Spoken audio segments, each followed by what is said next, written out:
안녕하세요. 책 읽어드리는 집사 백종환입니다. 오늘은 고향이 들려주는 옛 이야기 이진영 수필집입니다. 수필인 출판사에서 펴낸 그땐 그랬지. 이 책의 저자 이진영 작가는요, 대한민국 장애인 문학상 동화 부분 최우수상과 시 부분 우수상을 수상했고요. 수필과 동화, 시를 쓰고 그 시를 춤추게 하는 낭송을 하면서 그림도 그리면서 힘든 세상 여행길을 아름답게 예쁘게 가고 있다고 자신을 소개합니다. 어른들이 말하는 소위 라떼는 말이야. 이런 이야기 할 때 각각 상황에 따라 이야기하고 싶지 않을 때도 있고 쑥스러우면서도 너무 재미있게 이야기를 할 때도 있습니다.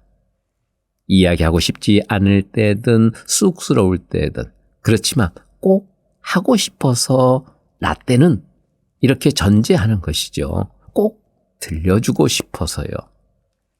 편리함을 내세워 사라져버린 것들이 많은 오늘, 정겨웠던 그 시절 이야기를 독자들에게 들려주고 싶다고 작가는 말을 합니다.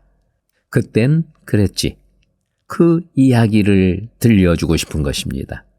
어떤 분들께는 그리운 추억을, 그 시간 속에 머물지 못한 이들에게는 소중한 풍습이나 애것들을 통해 오늘을 돌아볼 수 있게요.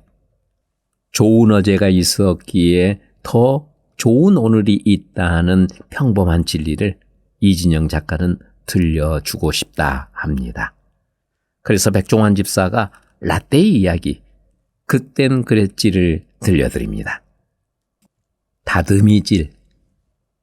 베란다 한쪽 구석에 다듬이돌이 먼지를 듬뿍 안고 있다. 올려져 있던 화분마저 실내로 들여놓으니 빈몸으로 겨울을 난 것이다. 왠지 애처로운 생각이 들어 정한 물을 떠다가 닦아주었다. 증조 할머니 새색시 쪽에 좋은 돌을 골라 석수에게 부탁하여 특별히 맞춰온 다듬이돌이란다. 대청 한쪽에 떡하니 자리 잡고 앉아 안방만이 못지않게 당당했던 자태가 눈에 선하다. 그러나 톡톡하게 세간구시를 하던 과거의 영광은 이젠 혼방섬유나 스팀 다리미의 등장으로 설 자리를 잃었다. 하지만 수십 년 전 모진매를 맞았음에도 이제는 화하게 된 옷감은 아른아른하게 윤기 나기 시작했다. 너도 좀 두들겨보련? 흥미롭게 지켜보는 12살 무렵 어린 나에게 어머니가 건네준 말이다. 기다렸다는 듯이 달려들어 이리저리 두들기는 시작했는데 일정한 힘과 속도를 유지하는 것이 얼마나 어려운가를 깨닫는 데는 그리 오랜 시간이 걸리지 않았다. 옷감 몇 군데를 깨트려 상처를 내고 이내 어머니에게 야단을 맞았다. 나가 놀아! 더 하고 싶은 마음을 아쉽게 적고 겸연쩍은 얼굴로 내쫓겼다. 그렇지만 다음 날도 또 다음 날도 한사코 하고 싶다고 떼를 쓰는 탓에 몇 번인가 더 기회를 얻었지만 솜씨는 그 자리에 머물렀을 뿐이다. 예전엔 명주 두루마기, 무명, 호청 등 옷감의 구김을 펴고 풀기를 깊숙이 스며들게 하려면 그렇게 봄, 가을, 동네 집집이 다듬이 소리가 울려왔다. 사랑채 글 읽는 소리 벌써 끊어지고 할아버지 헛기침 소리도 어둠 속으로 잦아든 지 언제인가. 섬돌 아래 풀벌레 찌르르 우는 소리조차 숨죽인 듯한데 두들겨도 갈라지거나 부서지지 않는 단단한 방망이와 좀처럼 아픔을 내색하지 않는 돌 받침대가 순간 마음을 앞에서 내는 소리만 고즈넉한 정막을 깬다. 분 받침대 역할에 만족해야 하는 수모에도 어느 한 구석 깨지거나 떨어져 나가지 않는 반듯하게 자신의 형태를 유지하고 있으니 존경스럽기까지 하다. 그나마 할머니의 유품이기에 아파트 베란다 한쪽에라도 방망이 2개와 함께 자리 잡을 수 있게 해준 건 정말 특별한 배려였다. 세월의 때라도 벗겨낸 듯이 말끔해진 다듬이돌 앞에 옷깃을 단정히 여미고 무릎을 꿇고 앉았다.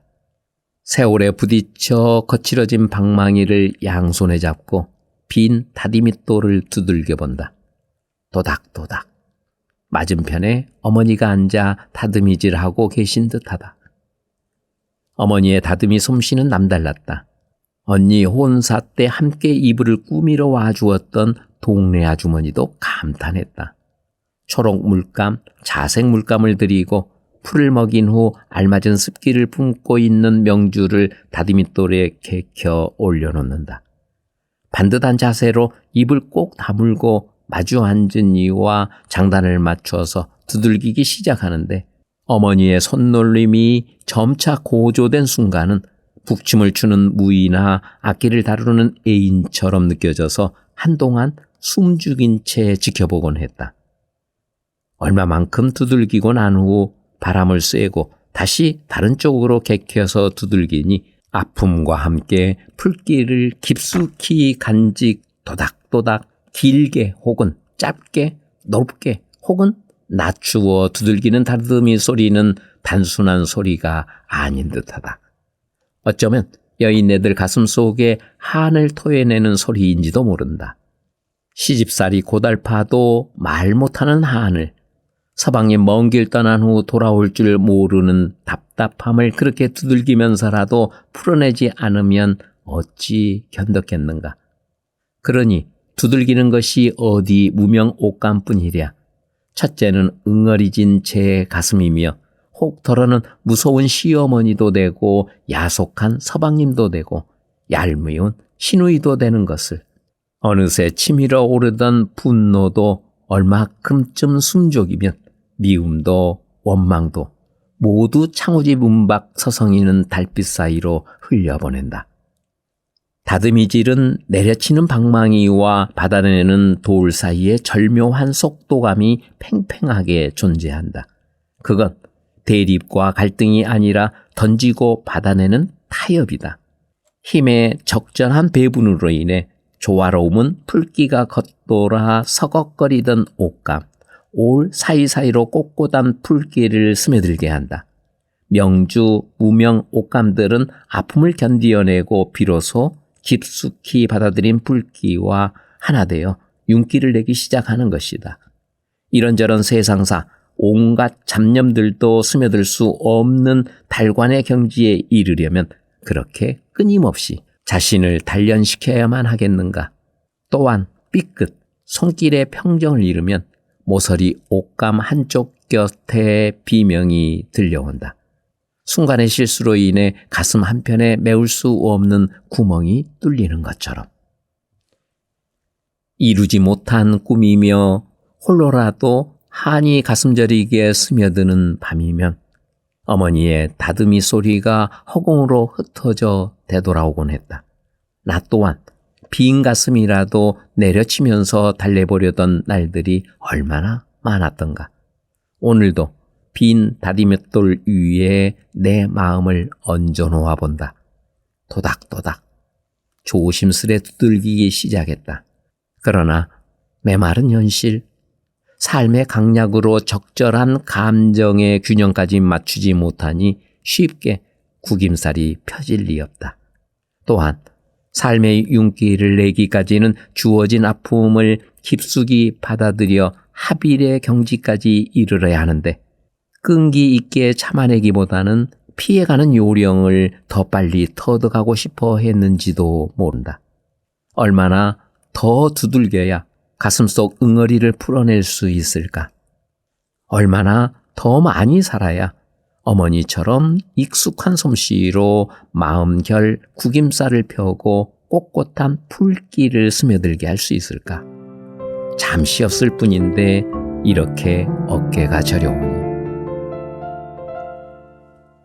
소미불. 고단한 하루를 벗어던지고 꼿꼿하게 풀먹인 무명 호청, 소미불 안으로 몸을 밀어넣는다. 그러면 그 치근거리는 감촉이 낯설어서 한동안 몸을 움츠려만 했다. 그러나 매일 저녁 그 낯섦을 가슴에 끌어안고 잠재웠다. 아침이면 어제의 낯섦은 익숙함으로 바뀌고 그 속에서 느껴지는 포근함이 날 잡고 놓지 않았다. 서걱서걱 소리나는 무명호청의 소미불이 나의 온기로 서서히 따스하게 데워져가는 과정이 싫지 않았다. 흡사 낯선 이를 만났을 때 차갑고 서먹했던 상대가 시간이라는 기차를 타고 함께 달리면서 헤어지기 싫을 만큼 정이 들어버린 것처럼 어린 시절 소미불 추억이다. 할아버지네는 꽤 넓은 목화밭이 있었다고 했다. 딸들 시집 갈 때 쓴다고 좋은 것으로만 골라 남겨두었던 터라 어머니가 시집 오니 큰 독들의 목화가 가득하더란다.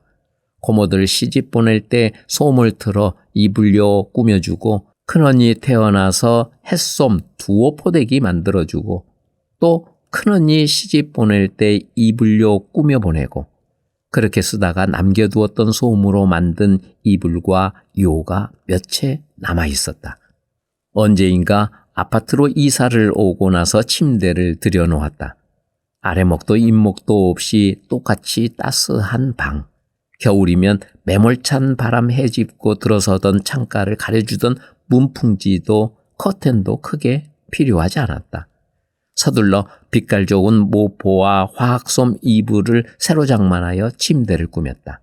매일 이부자리를 펴고 개키는 수고를 하지 않아도 되니 얼마나 좋은지 모르겠다고 흡족한 웃음을 지었다. 저녁이면 따스한 침대 속은 날 반기는 듯이 편안했다. 새의 깃털처럼 덮은 듯 만 듯 가벼운 이불을 덮고 잠을 청해 보았다. 그러고 나니 이불장을 가득 채웠던 두꺼운 솜 이불들이 짐이 됐다. 전에는 봄, 가을이면 연중 행사처럼 오래된 솜을 틀어 골고루 잘 펴서 이불과 요를 새로 꾸몄다. 무명 호청에 풀을 먹여 다듬이질하고 한 땀 한 땀 꿰매서 새로 침구를 꾸미던 어머니가 세상 떠나신 지도 한참 됐다. 나는 어머니의 솜씨를 이어받을 만큼 부지런하지도 손끝이 날렵하지도 못하거니와 새로 나온 화학솜의 가벼움과 물빨래도 가능한 실용성에 반해 있었다. 이불장 속에 차곡차곡 쌓여있는 솜이불들을 아쉽지만 버려야겠다고 마음먹었다. 방 안에 펼쳐놓고 이것저것을 고르다 말고 문득 그 이불을 한번 덮어보고 싶어졌다. 예전에 이불을 새로 꾸밀 때다. 방 안 가득 펼쳐놓고 마무리한 후 허리를 펴면서 지켜보던 나에게 네 이불이다. 덮어버렸? 하던 따스한 어머니 목소리가 들려오는 듯 해서이다. 그 목소리엔 꾸미는 과정의 수고보다는 내게 서둘러서 새 이불을 덮게 해주고픈 마음이 가득 담겨 있었다. 그런 날 저녁이면 설레는 마음으로 새 이불을 덮고 누웠다.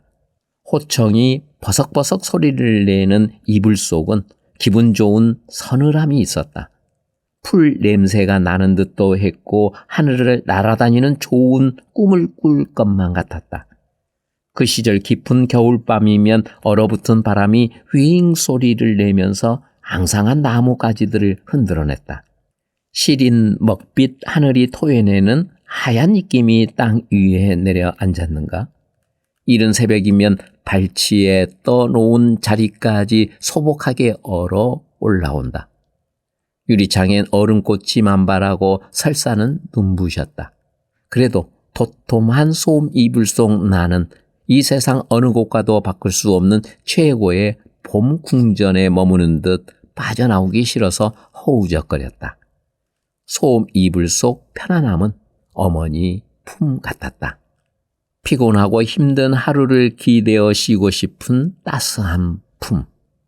가끔 견디기 어려운 아픔 탓에 이불을 뒤집어 쓰고 큰 소리로 울어대도 꼭꼭 감싸 안고 도닥거려주는 그 눈물까지 자신의 것으로 받아들이는 속 깊은 어머니를 닮았다.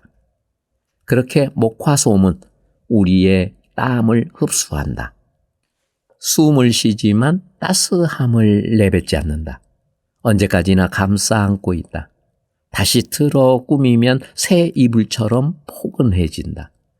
그러나 화학솜은 가볍지만 땀을 흡수하지 못한다. 감싸 안는 미덕이 아니라 외부와의 차단이다. 상대편의 결점을 이해하고 받아들이지 못하고 모두 표면으로 드러내는 속 깊지 못한 일을 닮은 듯하다. 세탁의 편리함을 내세우지만 그 편리함 속에는 어제를 쉽게 잊고 내일을 빠르게 시작하는 가벼운 이들의 모습이 있다. 그래도 누가 요즘 가볍지도 간수도 힘든 솜 이불을 덮겠냐고 하지만 어머니가 남겨놓으신 솜 중 얼마만큼을 버리지 않고 새로 틀어 이불과 요를 한 채 꾸미기로 했다. 물론 스스로 할 수 없어서 이불집에 맡겨야만 했다. 그러고 이젠 위풍이 세지 않으니 솜을 얇게 두어 가볍게 만들어 달라고 부탁도 했다. 그러던 얼마 전에는 크게 결심을 하고 침대를 치워버렸다. 편리함이 좋긴 했지만 보이지 않는 침대 속 진드기나 늘 안고 사는 허리 통증에도 좋지 않다는 판단에서이다. 방바닥에 솜으로 만든 요를 깔고 자리라 마음먹었다. 매일 펴고 개키는 수고로움이 번거롭기는 하지만 그렇게 잠자리를 준비하는 과정에는 오늘 하루를 뒤돌아보고 마무리하는 시간이 포개져 있다. 그 수고에 좋은 꿈을 애견하는 설렘과 내일 하루를 여는 기대를 덤으로 얹어주고 싶다. 푸근한 요에 등 대고 누워 천장을 본다. 천장이 한결 높아졌다. 흡사 나를 낮추고 상대를 높여주니 마음도 눈도 편안해지는 것 같았다. 힘겨운 삶.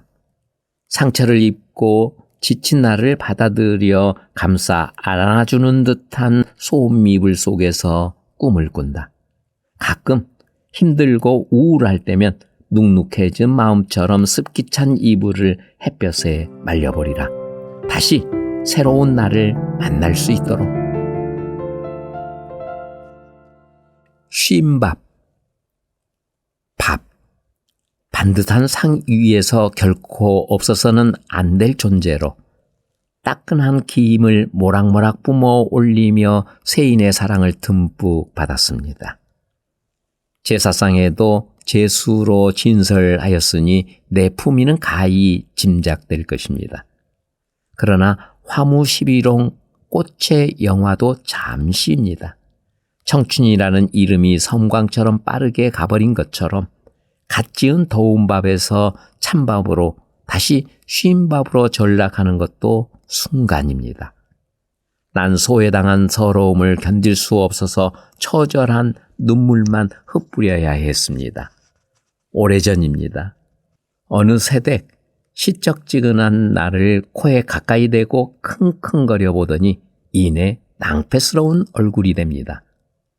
날상날상한 소코리에 담아 서늘하고 바람 잘 통하는 뒷곁에 매달아 두었지만 푹푹 찌는 무더위에 잡록하기까지 했으니 한나절도 못 가서 맛이 변하는 건 당연한 이치입니다. 그러나 난 내 탓인 양 고개를 못 들었습니다. 아까워 어쩌지? 결국은 나를 찬물에 헹구기 시작했습니다. 바락바락 헹구는 손에 힘이 들어갑니다. 깨끗이 헹군다고 변해버린 마음이 다시 돌아올 수 있다면 그렇게 석 달 열흘이라도 내 몸 바스라지듯이 부대껴 보겠습니다. 그러나 한번 변해버린 마음이 되돌아오기가 어디 그렇게 쉬운가요? 밥알 한 톨도 귀하게 여길 때이니 아무리 맛이 변했다 해도 쉰 밥, 나를 그대로 버린다는 건 상상하지도 못할 것입니다. 더구나 엄한 시어머니 계시니 함부로 버렸다가는 음식을 귀하게 여기지 않는다고 시집에서 내쫓겨날지도 모를 일입니다. 다시는 킁킁 냄새를 맡고 고개를 몇 번씩이나 갸우뚱해 보더니 물에 말아 쭉쭉 찢은 오이지를 고추장 푹 찍어서 후딱 먹어버립니다. 글쎄요. 그 후 배탈이 나서 뒷간을 들락거리면서 고생을 했다는데 그대로 버릴 것 그랬다고 후회를 많이 했답니다. 나 역시 송구스럽고 죄송했지만 내 힘으로는 어쩔 수 없는 일 아닙니까? 어느 할머니 이야기도 해야겠습니다. 그래도 내가 쓸모가 있다고 바글바글 끓여 풀 주머니에 넣고 배 고쟁이와 함께 주물럭거렸습니다. 하지만 끓인다고 한들 이미 끌어안고 있는 그 특이한 시큼한 냄새야 어디 가겠습니까? 그러나 개의치 않으시고 꼿꼿하게 풀 먹여 고쟁이와 적삼을 숯불 얹은 다리미로 슬슬 다름질하여 입히시고 만족한 웃음을 지으셨죠. 그 할머니에게서는 언제나 쉰 냄새가 났습니다. 아이들은 그 냄새가 할머니 냄새라고 고개를 돌렸지만 사실 난 알고 있었어요.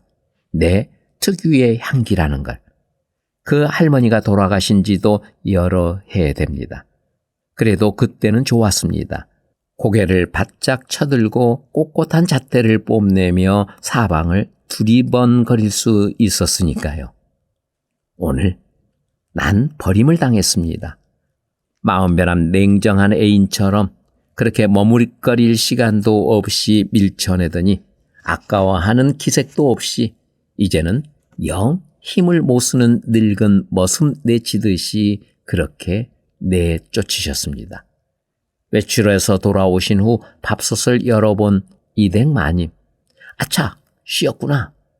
어제 저녁 그만 남겨놓은 나를 냉장고에 넣지 못한 실수를 탓하면서도 크게 낭패스러워 하지는 않더라고요.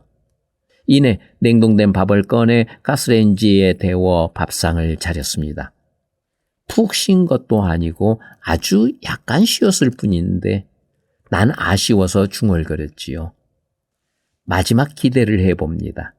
행여 식탁보다 무명 옷감을 위해서 내가 있어야 하지 않을까 하여 목을 길게 뽑고 있었습니다. 하지만 그 역시 나의 어리석은 착각이었을 뿐입니다. 구김이 가지 않는 혼방섬유의 등장으로 무명천에 풀 먹여 다름질하여 입는 사람들이 귀한 세상이랍니다.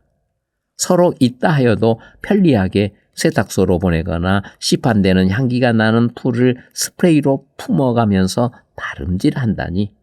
휴, 나는 이제 갈 곳이 없구나. 요즘 나이 탓이라고 사회에서도 가정에서도 뒷전이 되어버린 이들에게 속된 말로 쉰 세대라고 한답니다. 맛이 변해서 쓸모없이 돼버렸다는 뜻이겠지요. 이미 오래전 50세대가 되어버리셨는지 우두커니 뒷짐지고 이곳 저곳 기웃거려 보시다가 먼 산 바라보면서 애꿎은 담배만 뻐끔뻐끔 피우시던 할아버지처럼이요. 툇마루 끝에 앙상한 어깨로 우두커니 앉으셔 대문만 부러지게 바라보시던 시골 할머니처럼요. 나 또한 그렇게 고개를 숙이고 자욱하게 한숨만 토해냅니다. 얼마 후면 난 정말 어쩔 수 없이 어둡고 축축한 쓰레기통으로 던져질 겁니다. 아무리 과거의 영광을 들먹여도 어쩔 수 없이 외면과 멸시 속에서 생을 마칠 거라는 불길한 애감을 떨쳐버릴 수가 없었습니다. 아, 그런데 지금 내가 머문 곳은 어디인가요? 무섭고 두려운 나머지 어디론가 던져지는 순간 정신을 잃었던 싶습니다. 이젠 정말 끝이구나. 그런데 뭔가 분위기가 다릅니다. 난 정신을 차리고 사방을 둘러보았습니다. 부드러운 톱밥과 낙엽이 채워진 통 아닙니다. 꿈인지 생시인지 난 다른 음식물 쓰레기와 뒤섞여 얼만큼의 열기를 벗삼아 발효되고 있었습니다. 놀라웠습니다. 사방은 숨 막힐 듯이 꽉 막힌 공간이었지만 손바닥만한 희망이 한 줄기 빛처럼 보이기 시작했습니다. 그래, 난 절대로 포기하지 않을 거야.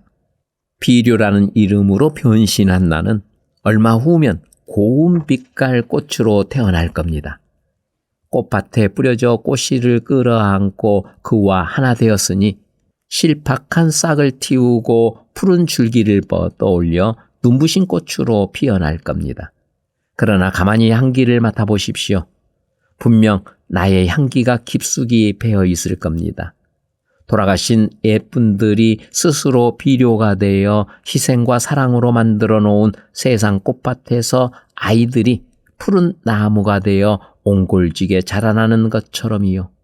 그리고 싱싱한 줄기 끝 막 피어난 한 송이 꽃에 그분들의 내음이 짙게 배어 있는 것처럼이요. 나는 오래전 어느 새댁이 아까워 함부로 버리지 못했던 쉰밥이었습니다. 어느 할머니의 고쟁이며 적삼에 꼿꼿한 불길을 더해주던 쉰밥이었습니다. 어느 날부터는 쓸모없는 존재로 절망과 체념의 한숨만 푹푹 쉬던 쉰밥이었습니다. 그러나 알뜰하고 지혜로운 마님은 나에게 최선의 길을 택할 수 있게 해 주었습니다. 정말 고맙습니다. 나를 버리고 변화시켜 또 다른 한 생명을 품었습니다. 누가 오늘 내 이름을 묻는다면 향기로운 꽃이라고 넌지시 일러 주십시오. 오래된 우물. 집을 나서 야트막한 언덕을 올라가면 좁다란 골목이 나온다. 그 안쪽에 깊은 우물이 있는 집이 있었다. 그때는 수도가 없는 집도 많았지만 있는 집도 단수가 잦았다. 그래도 흔치 않았던 우물은 어린 나에게 신기로움이었다. 가끔 수돗물이 나오지 않는 날이면 양동이 2개를 들고 어머니를 따라서 그 집으로 갔다. 유난히 깊어 물맛이 좋기에 어머니가 몇 해째 장을 담그기 위해 물을 길어 오던 곳이기도 했다. 또 동네 아줌마들이 심심치 않게 모여들어 물을 깃고 푸성기를 씻으며 이런저런 이야기를 나누기도 하던 곳이었다. 처음에는 골목 한쪽에 있던 우물을 담장을 넓히면서 자신의 뜰에 가두어 놓은 집주인은 문을 항상 열어놓겠다라고 약속했었단다. 차돌 듬성듬성 쌓아 올린 우물가에서 좁고 깊은 우물 안을 들여다보는 걸 좋아했다. 물결 출렁이지 않아 아직 이지러지지 않는 우물 속에는 맑은 물처럼 눈매 서늘한 내가 있었다. 잔잔한 하늘도 담겨 있었다.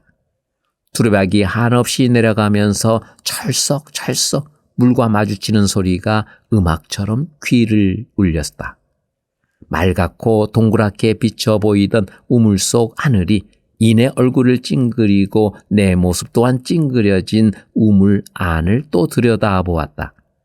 두레박은 좁다란 우물한 돌들에 이리저리 몸을 부딪히면서 아래로 내려갔다. 두레박에 넘실거리는 물을 벌떡 들이켜는 어머니를 따라서 나도 물 한 모금을 마셔보았다. 소독 냄새 나는 수돗물에 익숙해져 있는 내게 찝찝한 우물물 맛은 낯설었다. 그런데 그 물맛이 이상하게도 오랫동안 입안에 남아 맴돌았다. 앞니 빠진 중강새에 우물 앞에 가지 마라. 붕어 새끼 놀란다. 오빠들이 노래를 부르며 놀려대서인지 앞니가 빠진 뒤에는 우물가에 가지 않았던 기억을 떠올리니 슬며시 웃음이 번진다. 어머니는 물을 길어 쌀을 씻고 양동이 가득 물을 채웠다. 2 양동이만큼 물을 길었는데도 내어준 자국을 내색하지 않는 우물은 여전히 그만큼의 깊이로 그만큼의 물을 안고 있었다. 출렁거림이 잦아든 우물 안에는 여전히 잔잔한 내 모습이 있었고 잔잔한 하늘도 잠겨 있었다. 중학교에 진학하고 나서도 가끔 그 우물이 궁금했지만 더 이상 물을 기르러 가지는 않았다.